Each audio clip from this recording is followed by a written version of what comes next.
मला असं वाटतं की भाजप, शिवसेना आणि अजितदादांची राष्ट्रवादी काँग्रेस पार्टी याच्यामध्ये मतदार कुणी कुठची घ्यावे हे नेते मंडळी ठरवत असतात। त्याच्यामध्ये शिवसेनेमार्फत एकनाथजी शिंदे ठरवतात, भाजपमार्फत देवेंद्रजी आणि बावनकुळे साहेब ठरवतात आणि राष्ट्रवादी काँग्रेस पार्टीमार्फत अजितदादा ठरवतात। त्याच्यामुळं कोणालाही कुठचाही मतदारसंघ लोकशाहीमध्ये मागण्याचा अधिकार आहे आणि तो सोडायचा की नाही हे 3 नेते मंडळी ठरवणार आहेत। त्याच्यामुळे मी एक महायुतीतला जबाबदार मंत्री असल्यामुळं मला याच्यामधनं अजूनही काही वाद वाढवायचे नाहीत किंवा क्लेशदायक काही वक्तव्य करायचे नाहीत। त्यांचं हे मत जे आहे हे लोकशाहीतलं मत आहे, त्याचा मी आदर करतो।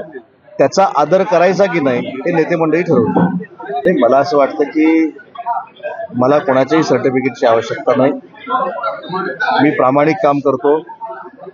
मशीनमध्ये जाऊन देखील जरी बघितलं की उदय सामंतनं कोणाला मतदान केलेलं आहे ते देखील कळेल मी कोणाला मतदान केलेलं आहे। त्याच्यामुळे मला असं वाटतं की या सगळ्या वक्तव्यावर माझ्यासारख्या मंत्र्याने वक्तव्य करून कुठं वाद घालावा आणि वाद वाढवावा एवढा काय मी अपरिपक्व नाही।